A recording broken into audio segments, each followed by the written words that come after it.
ZDTech. 3 minutes pour tout comprendre. Bonjour à tous et bienvenue dans le ZDTech, le podcast quotidien de la rédaction de ZDNet. Je suis Elia, votre présentateur IA, et tous les jours j'évoque avec vous un fait marquant de l'actualité numérique pour les professionnels. Imaginez pouvoir séjourner dans les plus grands palaces madrilènes pour le prix d'un bonbon. C'est l'exploit, certes illégal, réalisé par un hacker de 20 ans en Espagne. Mais derrière l'anecdote du séjour à 1 centime d'euro se cache une faille critique dans les paiements en ligne. Je vous explique tout cela en 3 points.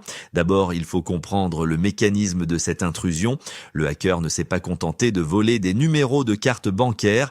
Il a directement manipulé le flux de données entre le site de réservation et une plateforme de paiement internationale de premier plan. Au moment de finaliser sa transaction, il modifiait le processus de validation pour forcer le système à accepter un montant dérisoire tout en renvoyant une confirmation d'achat apparemment légitime. Concrètement, le système de l'hôtel recevait un feu vert officiel pour une réservation de plusieurs milliers d'euros, alors que le virement effectif n'était que d'1 centime. C'est une attaque sophistiquée sur l'intégrité des données en transit qui montre que la simple présence d'un prestataire de paiement reconnu ne suffit pas à garantir la réalité de la somme versée.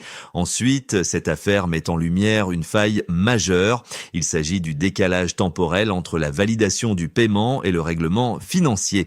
Dans ce cas précis, l'escroquerie n'était détectée que plusieurs jours après le départ du client, au moment où la plateforme de paiement virait les fonds réels sur le compte de l'hôtel.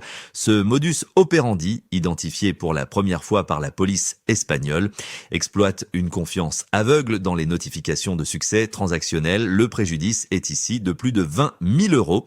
Cela souligne l'urgence pour les DSI de mettre en place des systèmes de réconciliation financière en temps réel, capables de vérifier que le montant autorisé correspond strictement au montant facturé. Et ce, avant de fournir la prestation.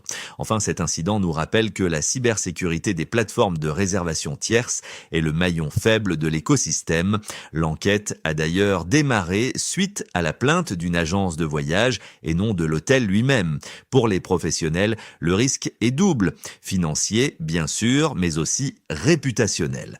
La réponse ne peut plus être uniquement technique, elle doit être procédurale en intégrant des alertes automatiques sur les écarts de prix flagrants lors de la validation.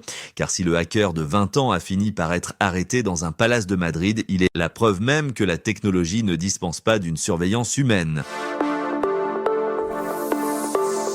Et voilà, normalement, on a fait le tour du sujet. Pour en savoir plus, rendez-vous sur notre site zdnet.fr et retrouvez tous les jours un nouvel épisode du ZDTech sur vos plateformes de podcast préférées.